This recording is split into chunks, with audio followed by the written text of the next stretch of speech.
तर नमस्कार मित्रांनो, मी तुमचा शाब्दिक कलाकार. मित्रांनो, आज आहे विजयादशमी. मित्रांनो, या दिवशी डॉक्टर बाबासाहेब आंबेडकरांनी लाखो दीक्षाभूमी नागपूर येथे बौद्ध धर्माची दीक्षा घेतली. मित्रांनो, या दिनानिमित्त मी माझ्या शब्दात मी तुम्हाला एक शायरी व्यक्त करणार आहे. बा भीमा भटकलेल्या समाजाला जाग तुम्ही केलं. बा भीमा भटकलेल्या समाजाला जाग तुम्ही केलं. 14 ऑक्टोबर 1956 साली या समाजाला तथागत गौतम बुद्धांच्या चरणी नेलं. गौतम बुद्धांच्या चरणी नेलं. डॉक्टर बाबासाहेब आंबेडकर तथागत गौतम बुद्ध यांच्या चरणी जाऊ चलार. डॉक्टर बाबासाहेब आंबेडकर तथागत गौतम बुद्ध यांच्या चरणी जाऊ चलार.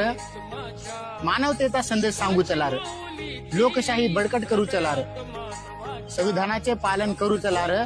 तथागत गौतम बुद्धांच्या चरणी जाऊ चलार. नमो बुद्धाय. जय भीम. पिंपळाच्या